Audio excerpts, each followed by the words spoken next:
I've been thinking about Elizabeth a lot this week. It led me to realize I have almost nothing in common with this woman, except for one thing. The word mother was a hard word for Elizabeth. Mother is a hard word for me. The word mother became a hard word for me on August 27th, 1986, when my mother died. I was only 16 years old. It was the first day of my senior year of high school. My mother was not sick. She was 41 years old, and she was a rather large life of our school and our church. And I can remember in the days that followed as the funeral approached, that I remember thinking, I'm supposed to feel something. I'm supposed to feel grief. I'm supposed to cry. I'm supposed to be angry. All of those things I'm supposed to be, and I was none of those things. I think that it must have been one of those shocking things that I hear that people on the battlefield go through, where suddenly an IED goes off and they lose a leg or they lose an arm and they go into shock and they feel nothing. They want to feel something.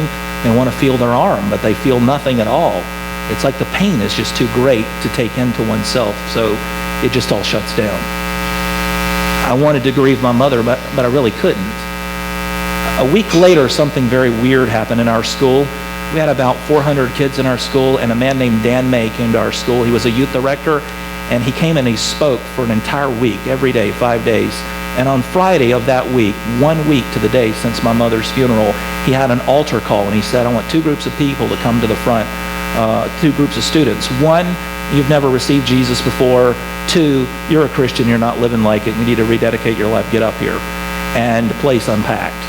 And I found myself going forward, and I was standing right next to this guy named David. I played soccer with David since the 7th grade, and I didn't really know him very well. I knew his family. I knew him casually. We were an acquaintance. We were in the same class together, but we were not friends. We just were not friends at all. About a week after that, I found myself in his living room on a Friday night and didn't know why. And I found out a couple of weeks later that he had been praying that night in the shower after a soccer game. And he said, I'm ready to give my faith up, God. I need 1 friend. And if I don't get 1 friend, I'm calling the whole thing off. And he walked out and he found me. I like to say now that David's prayer was answered, but not in the way he thought. He prayed for a friend,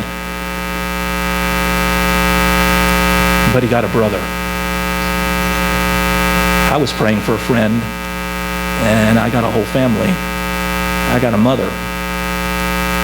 Because in the months and the years that followed, I found myself eating a lot of meals at their table. His mother's name, like mine, was Carole Pinson.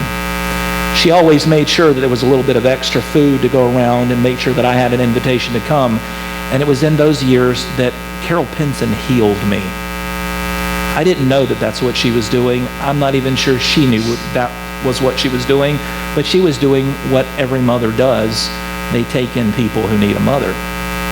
And so she healed me with these strange concoctions she would cook up, things like mincemeat pie, and stuff called Christmas pudding. Have you ever looked at this stuff? It's disgusting, but I ate it and I liked it. And somehow it was okay. Maybe the last thing Carole Pinson ever did for me was a 1.5 years ago when she died. I went to the funeral, and they asked if anybody would like to speak, and I found myself standing before that crowd telling them this story. And I said, here's how I know Carole Pinson healed me. Here's how I know that Carole Pinson took my hard word and made it soft again. Because I have never grieved for the loss of anybody like I've grieved the loss of Carole Pinson. It's like God took all of what should have been grief in my life for my own mother and combined it with somebody who was not. So I say, with all the respect and magnitude that I can, that Carole Pinson was my mother.